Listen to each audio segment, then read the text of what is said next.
Australia will be the rich world's weakest link at 26 Colombian pesos with hollow net zero and emissions pledges. It should be a moment to celebrate. The shift comes after months of pressure from international allies, the Australian people and even members of Morrison's own centre-right Liberal Party. The news was also warmly welcomed by UK Prime Minister Boris Johnson, who will be hosting the 26 Colombian pesos climate talks in Glasgow that begin Sunday. But in reality, Morrison will go to COP26, reluctantly, with the weakest climate plan among the G20's developed nations. The leader has also ignored months of calls to increase the country's pledge to cut greenhouse gas emissions, which is at around half that of the US pledge, and even further below the European Union's and United Kingdom's. After publishing a defiant op-ed to announce the policy, in which the leader said he won't be lectured by others who do not understand Australia, Morrison told journalists that he didn't even intend to put net zero into law. Speaking at a press conference Tuesday, Morrison said his government would achieve net zero by 2050 the Australian way by balancing the risk of climate change without damaging the economy. Our plan, most importantly, backs Australians to achieve what they want to achieve when it comes to achieving net zero emissions by 2050. Australians want to do that and our plan enables them to do that. Our plan works with Australians to achieve this goal. Our plan enables them, it doesn't legislate them, it doesn't mandate them, it doesn't force them. It respects them, Morrison said. Of the G20's advanced nations, only Australia, Italy and the US still have net zero in policy documents, rather than in law. A net zero tracker from the UK-based Energy and Climate Intelligence Unit shows. In the US case, President Joe Biden is at least trying hard to get his sweeping climate plans through Congress.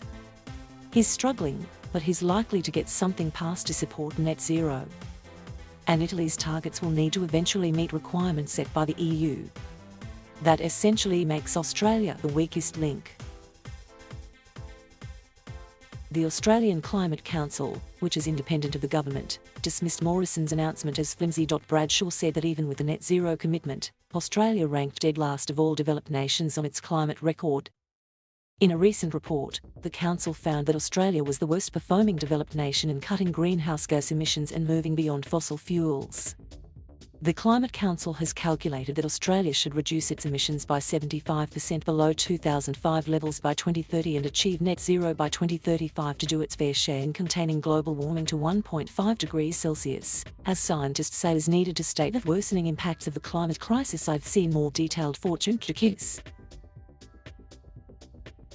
Australia is the world's second biggest coal exporter and its resources minister, Keith Pitt, as the country would continue to mine and sell coal abroad well beyond 2030. Coal is the single biggest contributor to the climate crisis, and COP26 President Alok Sharma wants an agreement on phasing it out, with developed nations targeting an end date of 2030.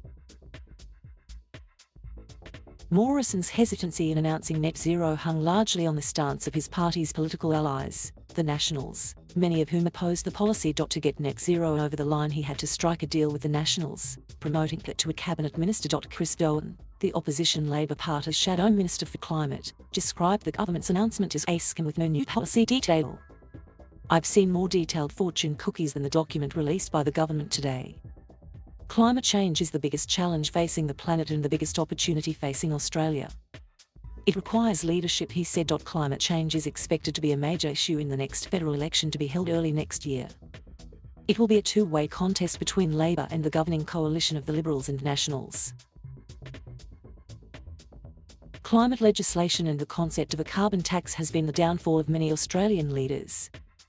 And as Morrison's Liberal Party lose popularity in polling, the Prime Minister has done everything in his power to show that his government would not impose any kind of tax on energy use. In his plan, he emphasises tech, not taxes, and without plans to legislate, the net zero goal remains purely aspirational in Australia and lacks any mechanism of accountability should the target be missed. Bill Hare, a physicist, climate scientist and CEO of non-profit Science and Policy Institute Climate Analytics, said the plan lacked detail and there was absolutely no way it would help Australia reach net zero by 2050. It just doesn't stack up, he said. The so-called technology roadmap has no real detail to it. That's the largest part of their proposed pathway to 2050.